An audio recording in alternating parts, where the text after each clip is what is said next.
Hi, the next padlock I'm going to try and pick is another one out of the package that Paul Springett kindly gave to me. This one's a dial combination lock. Now these ones are different to the smaller dial combination locks. They're both cheap. This one is only this one's only 5.9 millimeter shackle as opposed to the bigger 7.9. And it's only 45 mils across instead of the 50 millimeters across. I'm pointing out the difference because even though they're both cheap, this one, and I don't know if it's due to manufacturing tolerances or whether it's by design, but when I'm turn this, I get false bumps or false clicks. Like there's one here where it stops, sort of clicks and carries on, another one here at that, so that was like 36 and now 33, another one at maybe 28, and so on and so on. There's another one here at about 4. So another thing I've noticed is that with these type of locks, some of them have lots of them, some of them only have a few false bumps or clicks. Sometimes they are just clicks that you can hear, and other times they're just things that you can feel with tension, and sometimes it's a combination of both, and it's not consistent with these locks. I just don't know whether it's designed to put someone off the scent or whether it's really is cheap manufacturing processes that it's just has these funny things going on, and it makes it harder to pick because of that. These smaller ones, they don't seem to have those false clicks, not the two that I've come across, and I've played around with quite a few of these ones, and they all seem to have some weirdness going on and not very consistent.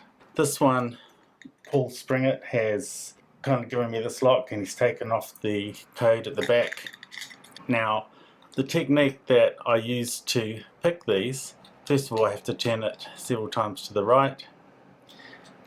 What I do is say start at 0, apply some tension, I go to the first number that it seems to want to stop or click, and that click might be just felt or it might be an audible click as I said, and then when I get to one of them, then I have to turn it all the way 365 degrees past that number and then go to where it doesn't want to turn anymore.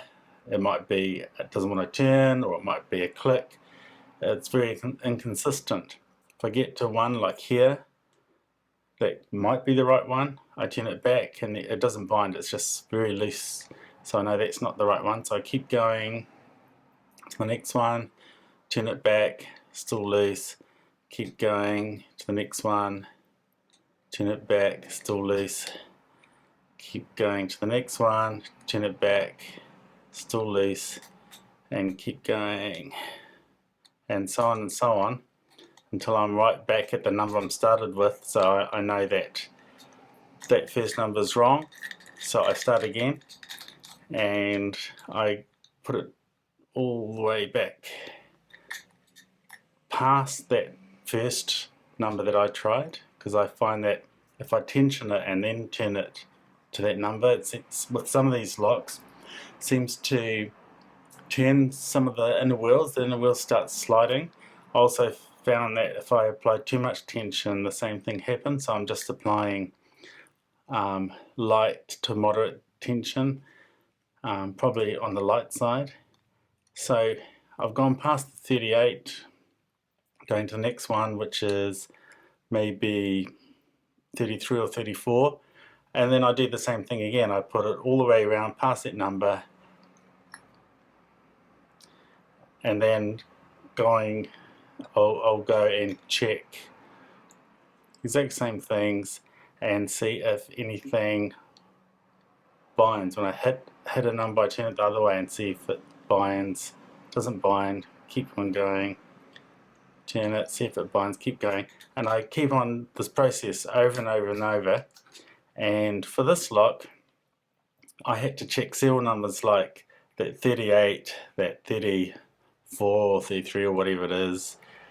There might have been a 28 and 25 and 19 and several numbers, and it wasn't until I got all the way down to about 1 or 2 with tension. It seemed to be with 1, and then when I turned it all the way around, I can start to even now feel the dial tension up a little bit. So I'm going to apply shackle tension. I'm going to turning till I hit something, and then it clicked at about 14, and then I'm turning it back. There's several clicks there, but shackle didn't open, and it's not until I get to about 2 that it opens. Okay, so that was 1:14:2, but also because of the tolerances of this lock, I know that 2:15:2 or 2:15:3 also works. And often with these ones, especially with the first couple of numbers, when you pick it this way with tension and then you find out what the real code is, the real code, especially for the first couple of numbers, it's 1 or 2 numbers more on the back than what you found here. And in fact, the tolerances are loose, so you've got 2 or 3 numbers to play with. As long as you're within that gate, then the lock will open. So that, for example, that was 1:14:2, but if I go to,